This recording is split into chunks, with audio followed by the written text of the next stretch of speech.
3 days off the internet. That's the timestamp that keeps pulling at me.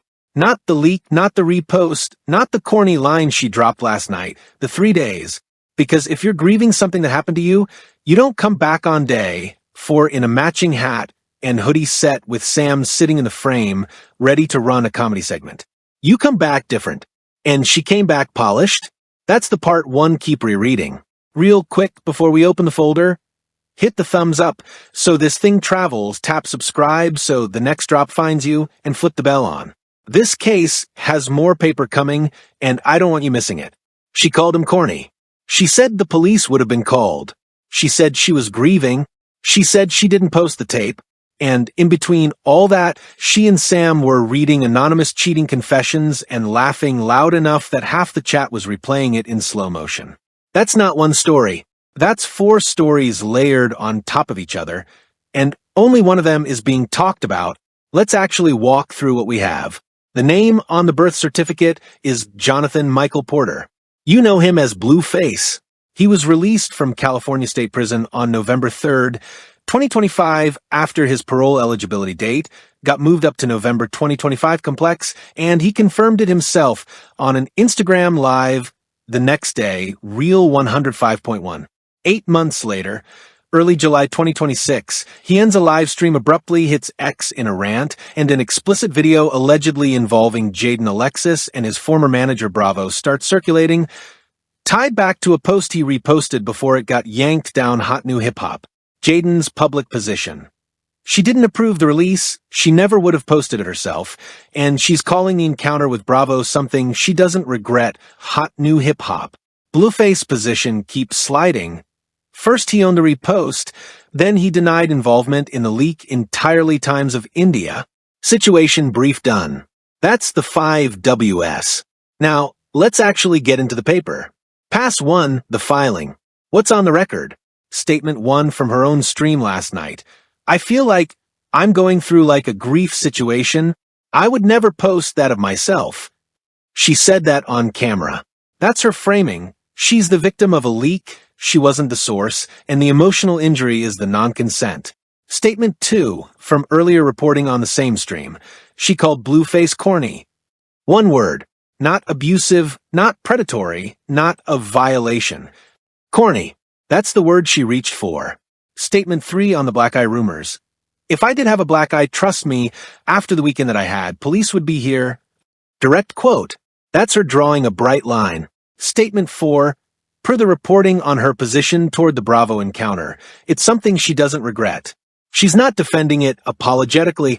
She's holding her ground on it. Statement 5 from Blueface's side of the ledger. After allegedly reposting the video, he uploaded and then deleted a second clip that appeared to show him in bed with Jaidyn while she was asleep, implying she was still around him hours after the first leak. 2 posts. Both deleted. Both screenshotted before they were pulled. Statement 6 from Kai Banz's camp. After Blueface allegedly labeled Kai a snitch, Kai's manager posted a public challenge offering $100,000 if Blueface could actually produce proof. That's a number. That's a receipt tier that has weight to it. And that's it for Pass 1. 6 exhibits. No connective tissue yet. Just what's actually on paper. Pass 2, the overlay. Now, we look at how these pieces sit next to each other on a calendar. The Bravo encounter, per what's being reported, and what she's now confirming she doesn't regret, happened while Blueface was incarcerated. He goes in January 2024. He gets out November 3rd, 2025. That's a window of roughly 22 months where he's away, and she's on the outside living a life. So the encounter she's now getting shamed for happened during a chapter where, legally, physically, emotionally, she was on her own. Then he comes home. 8 months of relative quiet on the surface. Then, early July 2026, the video surfaces. She says she's grieving. She takes 3 days off. She comes back. And here's the part that makes me want to reread the tape. She still hasn't said whether she was with him the night the tape got released. That question got asked directly last night. She dodged it. Not no, I wasn't. Not yes, I was, and here's why. Dodged. And Blueface's own deleted post, the one that appeared to show him with her while she was asleep, was uploaded after the first leak dropped. So, on his side of the ledger, he's implying she came back to him within hours of him allegedly exposing her. Wait, let me reread that part, because that's the part that keeps not adding up. If she's grieving, if she's calling him corny, if she's saying the police would be called if he laid a hand on her, she's still, per his own deleted post, letting him post content that implies proximity within hours of him allegedly leaking a tape. So, either that post was staged, or the timeline she's presenting on stream is a curated version of a much messier week. Both can be true. Both usually are. That's where the overlay starts speaking without me having to editorialize. The dates aren't ambiguous. His release, her window, his repost, her 3-day pause, her return, his second deleted post, that's a sequence. And every gap in that sequence is a gap she chose not to fill on stream. Now, somebody in the comments has to know exactly what date range Blueface parole reporting window locked him to Los Angeles between November and January, because if there's a residence requirement inside that timeline that overlaps with where she was actually laying up, that changes the read on when contact resumed. Drop it if you know it. My searches keep hitting summaries and not the actual parole terms. Pass 3, the magnifier. Now we zoom in on the details nobody's stopping on. Lens 1, the language on stream. She used the word grief, not trauma, even though the situation is being reported as non-consensual intimate imagery, not violation, not assault. Grief. Grief is a word you use when something you love has died. It's not the word you use when someone did something to you. It's the word you use when something between you two is over. That's a tell. That's her mourning the version of him she thought was still fixable. Read the transcript again with that lens, and every corny hits differently. She's not describing a perpetrator. She's describing a disappointment. Lens 2, the hat. She spent a full segment of the stream explaining why she was wearing the hat. Twice. Once to say it wasn't hiding a black eye. Once to say the hoodie was on backwards, and she was trying to match the fit. That's a lot of real estate for an outfit. When somebody explains a wardrobe choice 3 separate times inside a 2-hour stream, they know the camera is being freeze-framed. She knew people were going to zoom. She addressed it before the clip could go viral without her framing. That's PR reflex, not casual chat. Lens 3, the pivot into the comedy segment. Right after she says she's grieving, right after she says she's not going to talk about it anymore. She and Sam launch a We Listen and We Don't Judge segment, the exact TikTok native format that blew up when Sam Neff went viral doing it with her parents. That's a known algorithmic vehicle. That's not a random couch bit. That's a segment engineered for clips to TikTok to Twitter pipeline, and she pivoted into it within 2 minutes of saying she was in pain. That's a content decision, not a coping mechanism. Lens 4, the cheat first and I cheat worse line. Buried in the middle of the comedy segment, she said out loud, on stream, on camera, in front of a live chat that included thousands of viewers, I cheat first and I cheat worse. She framed it as a joke. She and Sam laughed. But that line just became a receipt against her own defense in the Bravo conversation. Because if the public read is she was lonely, he was gone, it happened once, her own words last night just complicated that read. Now, is that comedy or confession? That's not for me to decide. But that clip is going to get pulled and reposted 1,000 times, and it's going to get reposted without the laugh track. Lens 5, and this is the one I keep coming back to. She said, I really wanted to know if she has had any contact with Blueface, and she still hasn't spoke on if she did lay up with him right after the first tape was released. That's from the framing of the stream itself. That question got raised on air and got walked past.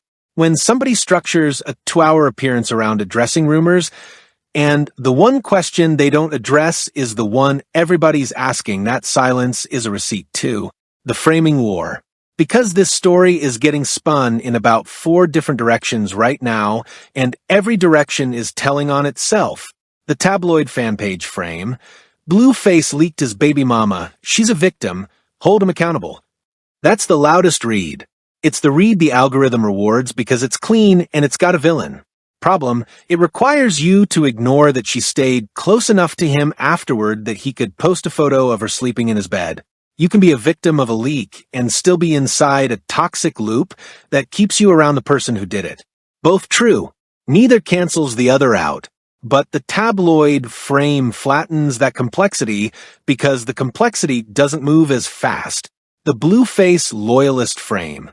She cheated with his manager, she deserves what she got, he's just showing the truth. That one's easier to dismantle.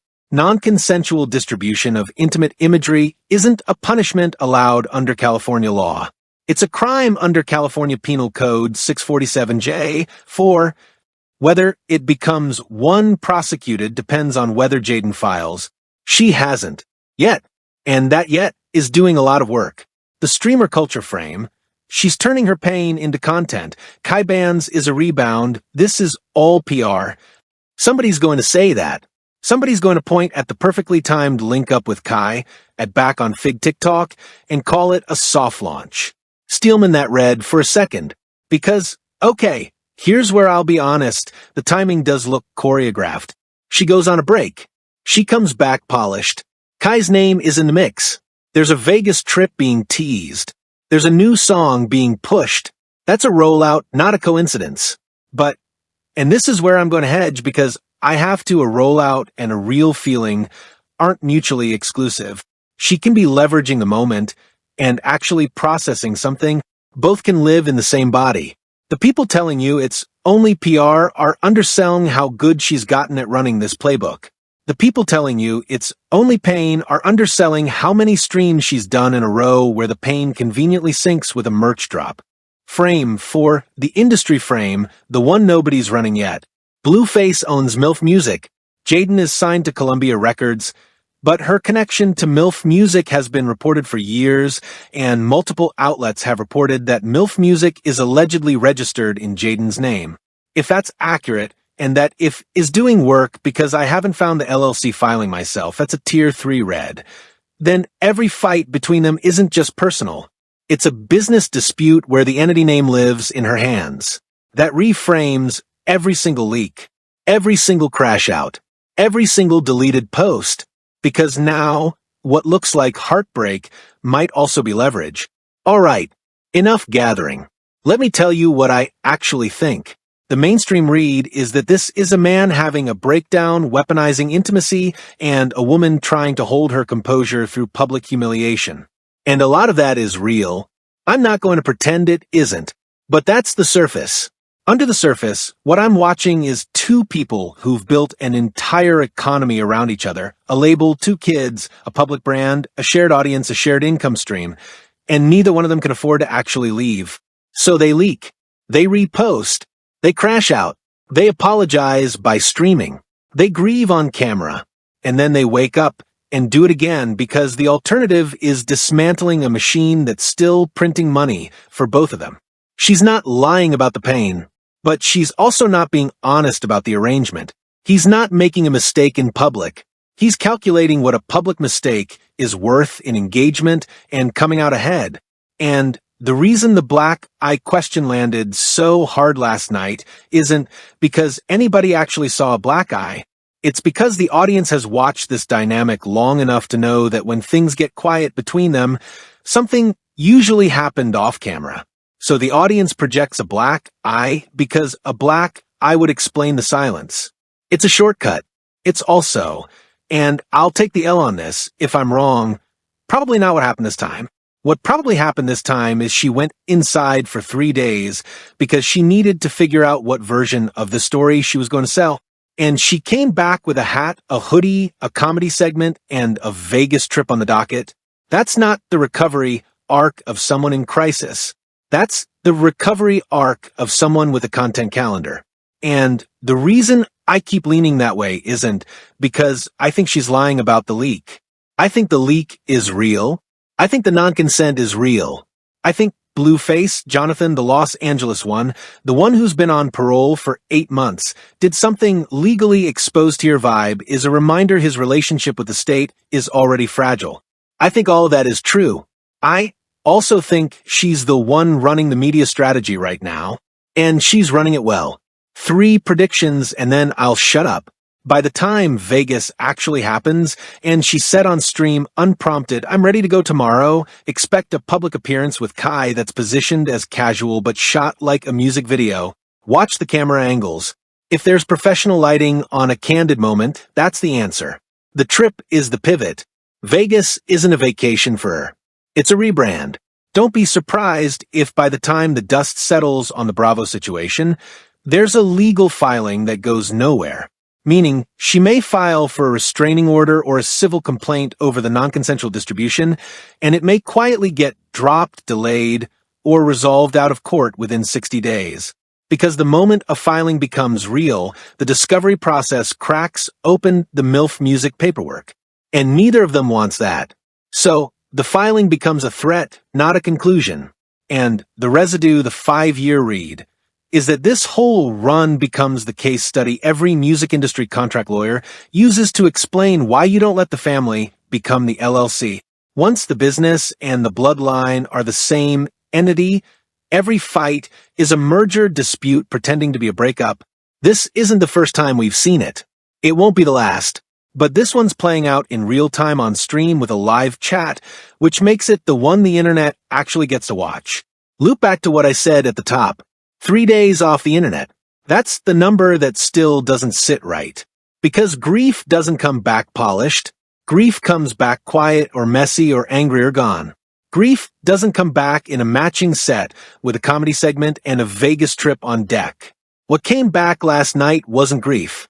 It was a media plan. And that's the part one don't think we're supposed to say out loud. If this is the kind of read you came here for, hit the like. Subscribe if you haven't yet. Bell on so the next one lands in your feed. Drop where you land in the comments. Is this a PR stunt? Is she genuinely processing? Or is it both at once? I'm reading them. Next case is already in research. Court's adjourned.